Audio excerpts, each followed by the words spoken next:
Hello there. Are you sure you're in the right place? See the name on the door? This podcast is Spine Chillers and Serial Killers. Surely you don't want to come in here. You do. Well, I must warn you that things are pretty adult in here. Absolutely no children are allowed. Obscene language, shocking and horrendous stories to chill you to your core, and terrifying tales that'll keep you up at night. The ladies inside aren't quite right. Lovely and hilarious, but very strange. Still want in, do you? Well, you'll get what you're here for. Listener discretion is advised.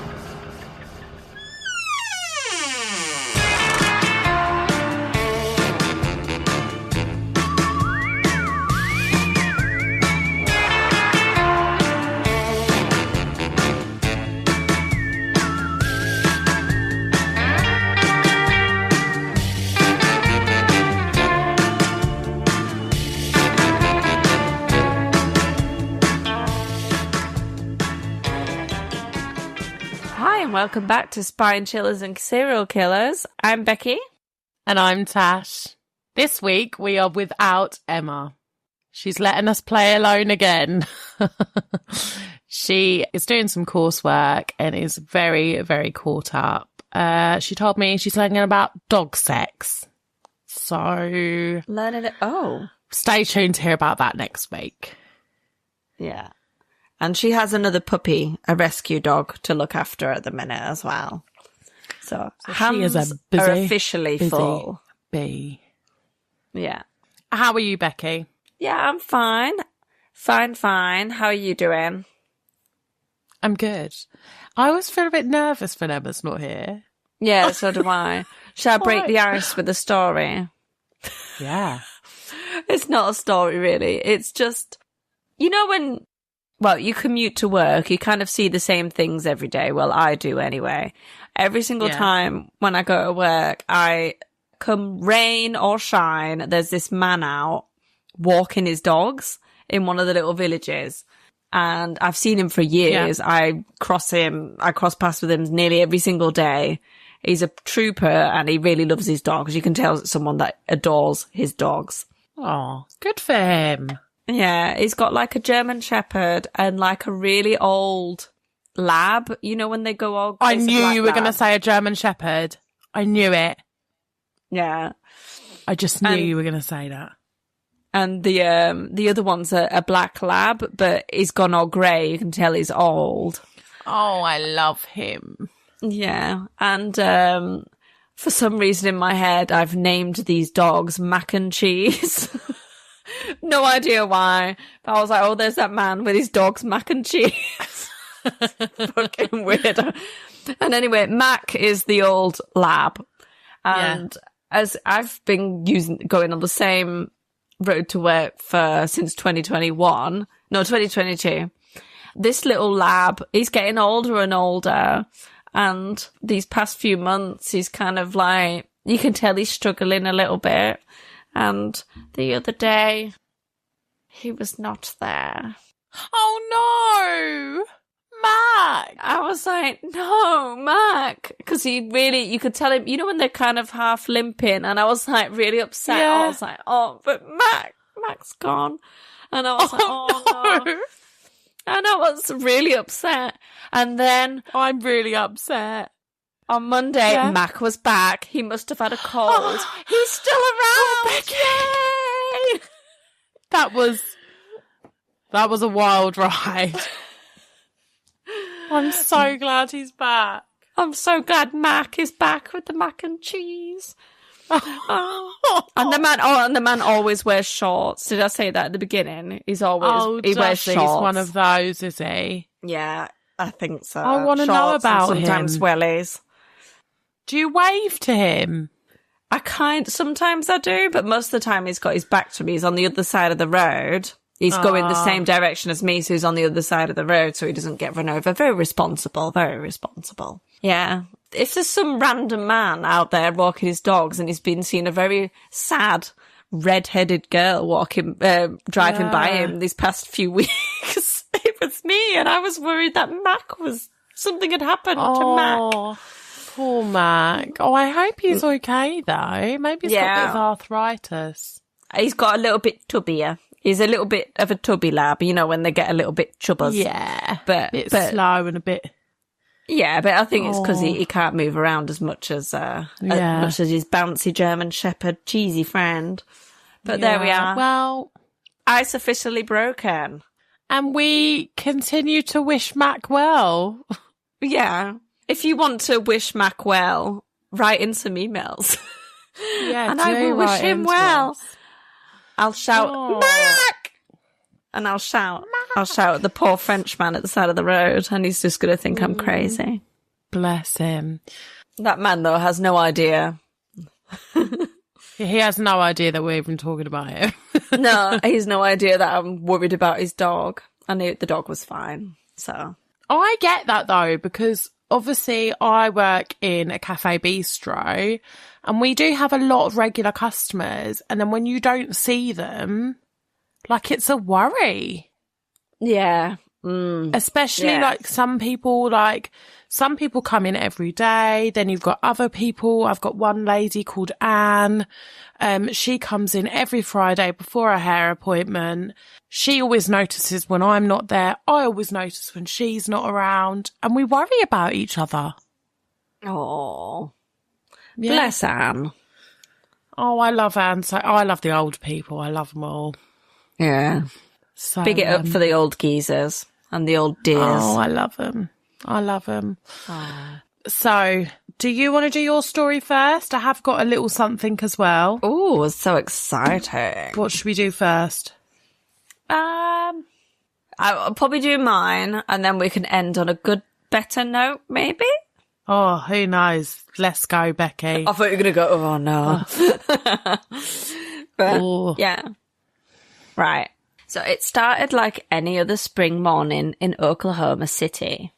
The sky was clear, the temperatures were mild, and inside the Alfred P. Furrer Federal Building, hundreds of federal employees were going about their usual routines. Some were clocking in for the day, others were chatting by the coffee machines. A few were dropping their children off at the building's daycare centre, located just one floor above the main lobby. That's what I'm talking about. Dropping your kid off at the creche in the same building that you work at. Oh my God, that'd be so dreamy, wouldn't it? That is the best. Just the best. At 9:01 a.m., everything was calm, routine, and normal. But by 9:02, that normalcy was shattered. A Ryder rental truck parked outside the building exploded with unimaginable force. Outside the truck was a homemade bomb weighing over 7,000 pounds. Oh my God. Which I forgot to convert to stone and kilos. So I don't know what 7,000 pounds is. Heavy. It's heavy, I think. A device built specifically to kill, maim, and destroy. The explosion tore the front off the 9-story building. Concrete crumbled. Steel support beams twisted and snapped. Office equipment, walls, glass, even people were hurled into the air. Within seconds, downtown Oklahoma City looked like a war zone. Smoke filled the air, sirens screamed from every direction, and inside what was left of the federal building, survivors clawed through the rubble, searching for light and for air and for each other. The nation was in shock. What was happening? This was the sort of thing, what they said at the news at the time anyway, was this was the sort of thing that happened overseas, not here in middle America. Who did this? What kind of person, what terrorist would do this? And that's what they were looking for at first, was a terrorist attack. But the truth was far more unsettling. The man responsible wasn't from a faraway country. It wasn't a terrorist attack. He was from Pendleton, New York. He had served honorably in the U.S. Army. He was white, quiet, polite, and homegrown. His name was Timothy McVeigh. He had planned this for years. This is the story of the Oklahoma City bombing, which was the deadliest act of domestic terrorism in American history. So who was Timothy McVeigh? How does a young man raised in a small town, a former soldier, a decorated war veteran, become capable of something like this? So let's go back to the beginning. Timothy James McVeigh was born on the 23rd of April, 1968 in Pendleton, New York, a rural town, quiet, blue collar. He was the middle child in a modest working class family. His father worked in an auto parts factory and his mother left the family when he was in grade school, so they split up. But he was a shy kid. He didn't have many friends. He spent most of his time alone, reading, tinkering with electronics, and eventually learning everything he could about firearms just because he was obsessed with guns, you know, like a lot of the kids his age. So yeah, his obsession with guns started young and it only grew stronger over time. In high school, he began to show signs of deep mistrust towards the federal government. He complained about taxes, about surveillance, and about what he saw as a creeping threat to individual freedoms. And then sometimes in his late teens, he discovered a book that would change everything for him. It was called The Turner Diaries. It was a racist, anti-government novel written by a neo-Nazi, William Pierce. The book is a fictional account of a violent revolution against the US government. It details bombings, assassinations, and the complete collapse of American society.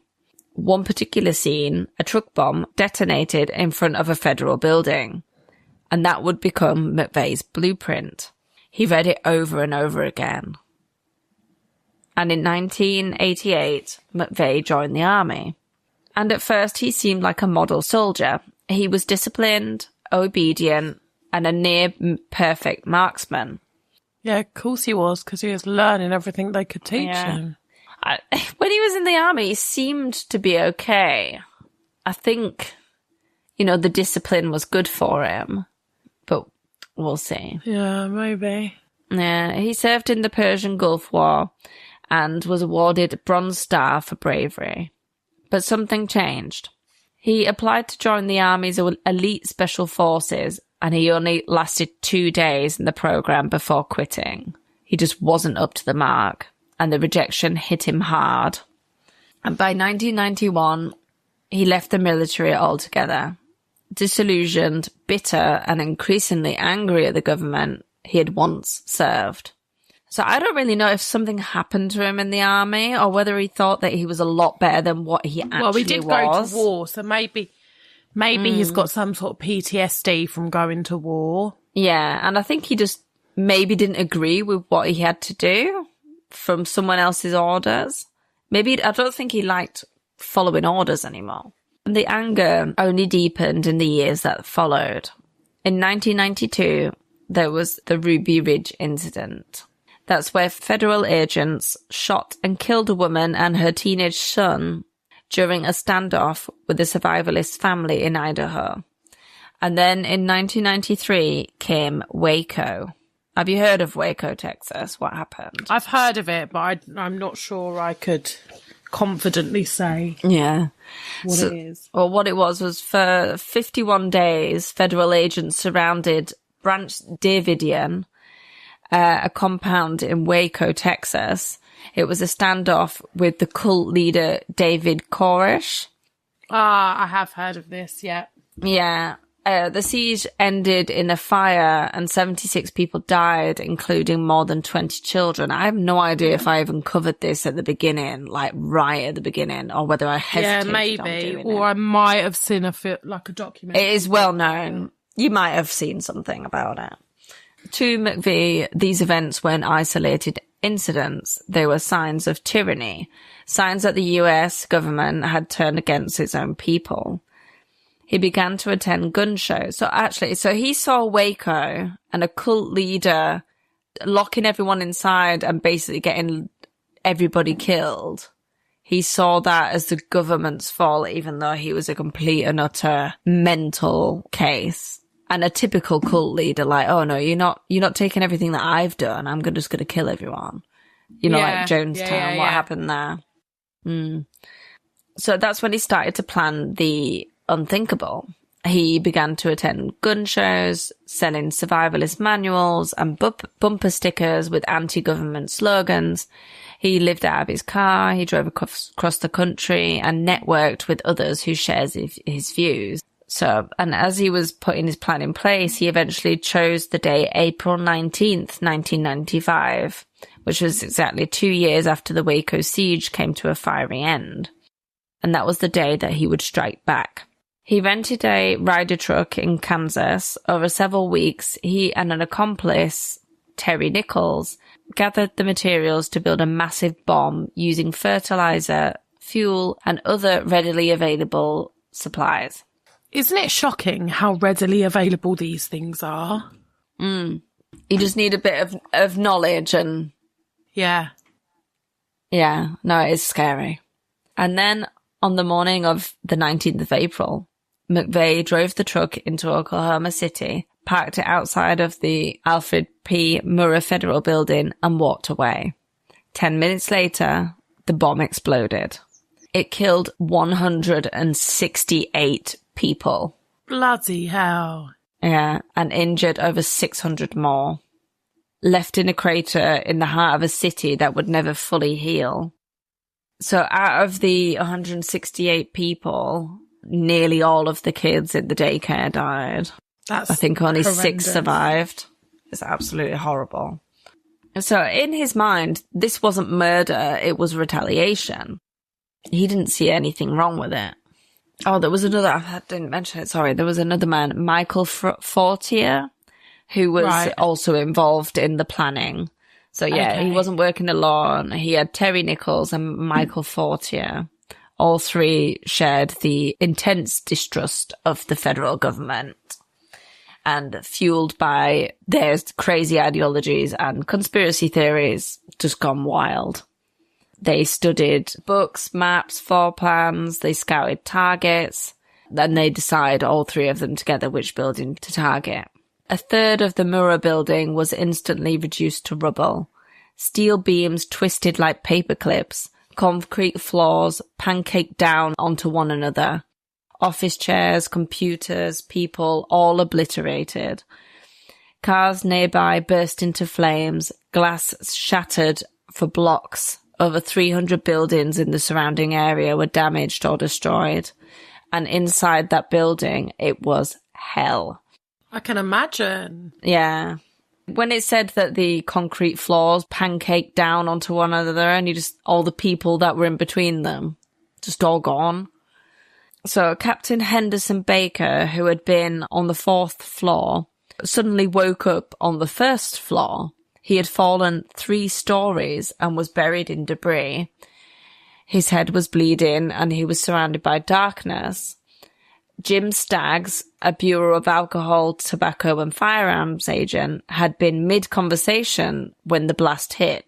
He and his colleague were crushed under concrete, their shirts blown off and their bodies bashed and bloodied.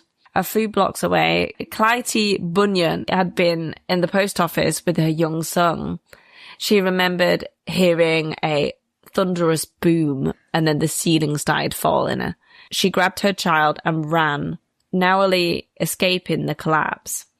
And then there was Dan Weber. He worked nearby. That morning, he dropped off his 20-month-old son, Joseph, at the Murrah Building's daycare when the explosion hit. Dan sprinted towards the site, desperate to reach his boy. But when he got there, he stopped, dead in his tracks, as there was no second floor left. It was like walking into the edge of a swimming pool. Just like nothing there anymore. The rest of the building was gone. It was just a big pile of grey. There was no movement, no sound. By some miracle, a police officer found Joseph Weber alive beneath the rubble, and he was pulled out, shaken but breathing, so the little boy was okay. Not every child was so lucky. Of the 21 children in the daycare that day, only 6 survived. Emergency crews were just there for hours, days, digging through the wreckage. But while they were doing that, law enforcement was already hunting for answers. In those first hours, speculation ran wild. Many assumed it had to be foreign terrorists, maybe the same group responsible for the 1993 World Trade Center bombing. So that was just happened the same year. So yeah, I can understand why people would think that. I mean, this was before 9/11. Yeah. But they'd already been attacked once before. Oh, a couple of times, I think. Anyway. The scale of destruction was unimaginable. How could this be the work of one of America's own? But it didn't take long before pieces began falling into place. Just 90 minutes after the bombing, an Oklahoma state trooper pulled over a beat-up Mercury Marquis for driving without a license plate. The driver, a skinny white guy in his 20s, polite, calm. He handed over his license, and it was Timothy McVeigh. The trooper noticed a concealed pistol under his jacket and arrested him for a weapons violation. At no point was he connected to the bombing. And in a way, lucky that they actually pulled him over and they weren't just too worried, didn't just let him go because of the bombing. Because it had nothing to do with the bombing at the time. He could have been like, oh, we've got too much stuff to do today. Well, I'll let you off with a warning or something. Yeah. But no one knew he was connected to the bombing, but there he was, sat in a county jail, waiting. Back in the city, FBI investigators recovered part of Ryder's truck axle from the blast site, and a serial number on it traced back to a body. This is good. A serial number on it traced back to a body shop in Junction City, Kansas. Agents showed up at the shop and they questioned the employees, which they managed to give a sketch of the man who rented the truck. Yeah. And then they've got his name too, Tim McVeigh. A local motel manager remembered him too. Same name, same face, same man. And he was already sitting in jail in Perry, Oklahoma. And by the time that investigators reached him, they found even more damning evidence, traces of bomb-making chemicals still on his clothes, and a business card he'd written on detailing a request for explosives. It read, TNT at $5 per stick, need more. So if you're going to have a list for explosives, maybe not keep it on your person. You should have ate that card. Timothy McVeigh was arrested, charged, and held without bail. The country watched stunned as the man behind the bombing was brought to justice. In 1997, he stood trial and was found guilty on all counts. He was sentenced to death for the bombing. Terry Nichols, McVeigh's army friend and co-conspirator, was sentenced to life in prison without parole for conspiracy to use a weapon of mass destruction. And Michael Fortier, who knew about the plot but said nothing, received 12 years in prison for failing to inform authorities. Bloody good. That's good, because I do find people that just keep their mouth shut about things never get anything. Just think, if they'd have said something. I mean, that's terrible. He knew that was going to happen. He just said nothing. Yeah. 168 people would be alive still. All those children would have grown up. But through it all, McVeigh claims sole responsibility for the attack. To those who suspected he had help from a larger organisation, he snapped. And this is a quote. You can't handle the truth, because the truth is, I blew up the Murrah building. And isn't it kind of scary that one man could wreak this kind of hell? On the 11th of June 2001, at the age of 33, Timothy McVeigh was executed by lethal injection. Wow. Yeah. I think the lethal injection is just too nice, because they put them to sleep first. Yeah. So, no remorse, no apologies, just a final act of defiance from a man who wanted the world to burn. He's dead. He's not doing it again. He's gone, yeah. It is, like you said, that it's very worrying that they managed to get as much of the bomb-making material as what they did. I don't know whether it's now restricted or whether it's just... I don't think it's restricted, is it? Because lots of it, like, I don't know what you need, but I know that some of the components you need are, like, relatively normal stuff to get if you're in certain industries.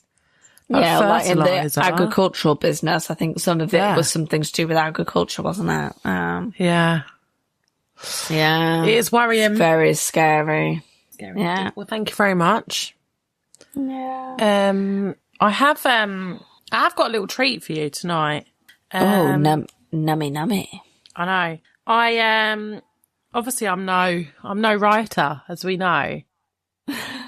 So I thought I'd cheat, and I've got a few short stories from ChatGPT.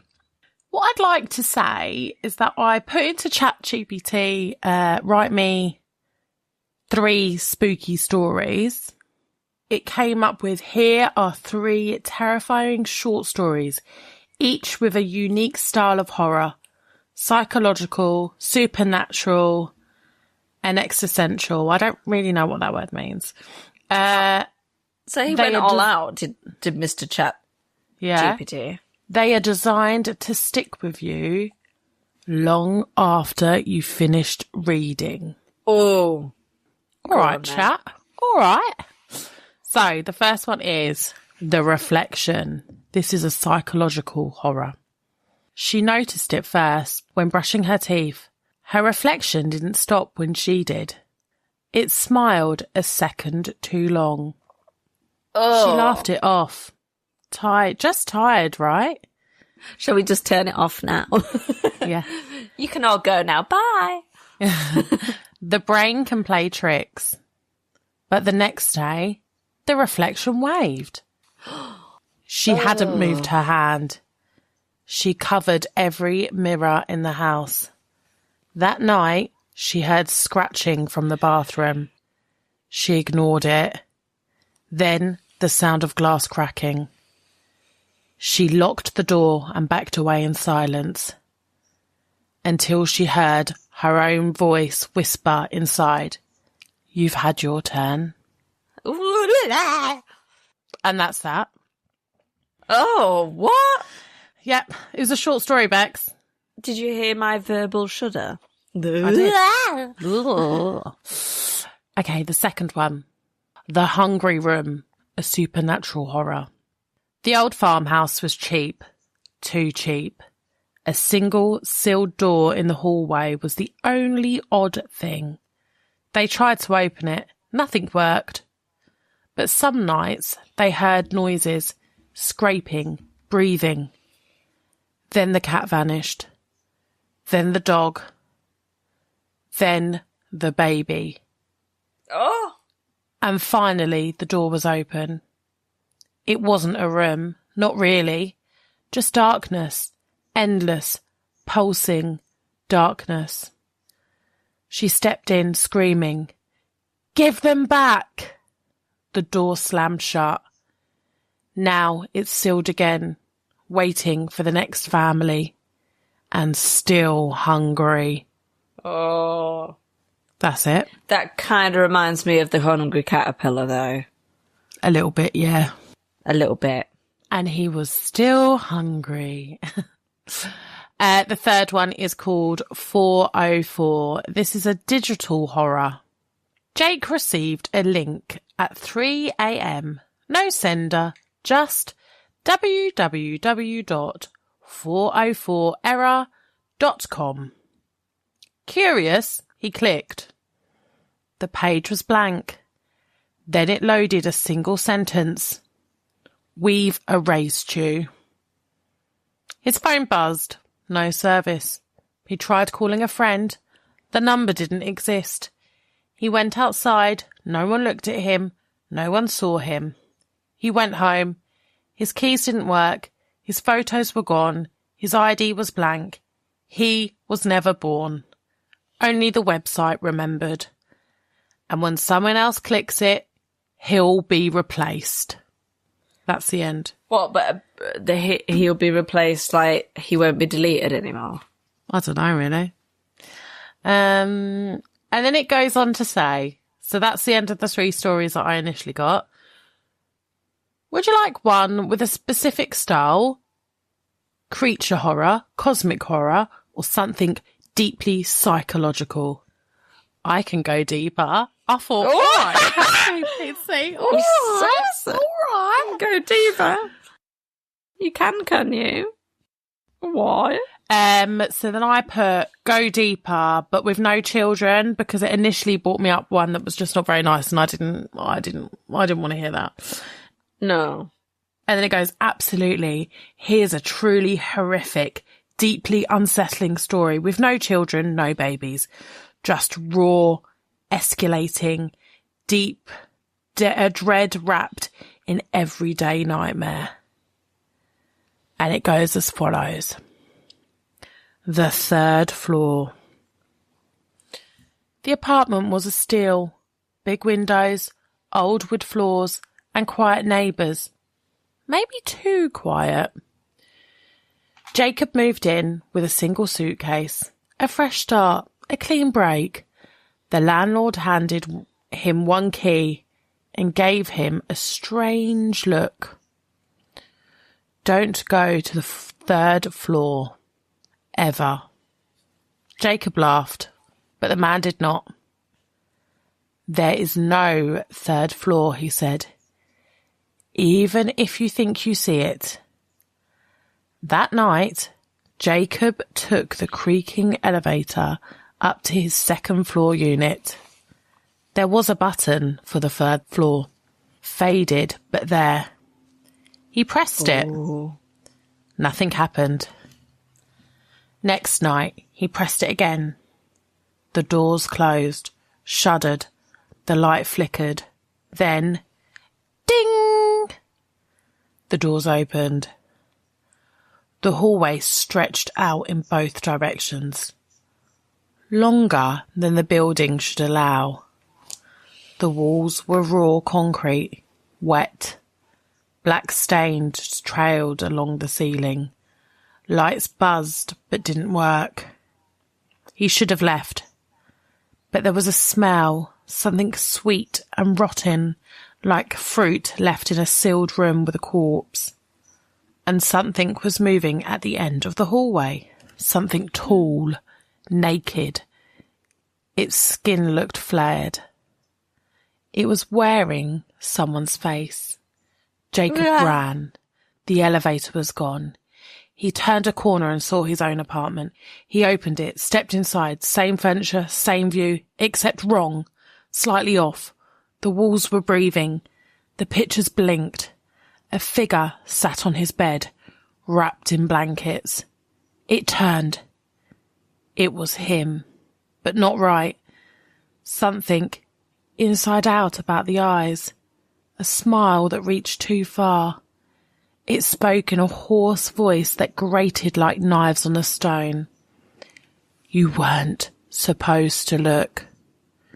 Jacob ran, found the elevator, slammed the button, got back into his floor. Everything looked normal. He never told anyone. He never pressed the button again. But sometimes he wakes up and the elevator is running by itself. Always going up. Always stopping at 3. And each time it opens, that thing, the one that wears his face, is a little closer to getting out. Yeah. God. And then ChatGPT says, if you want more cosmic horrors, body horrors, or something even more surreal and mind-wrapping, I can keep pushing the boundaries. Mind-warping, sorry. I can keep pushing boundaries. Oh, I'm going so deeper. maybe I'll do a little series of short stories from ChatGPT. That could be fun. Emma, let us know what you think about that. Yeah, and I really want a horror version of A Very Hungry Caterpillar. I'm going to ask ChatGPT to do that. Because I mean, it's giving the human centipede, but yeah.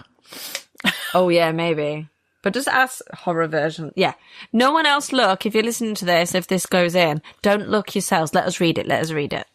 Yeah. I will do that next week. Yeah.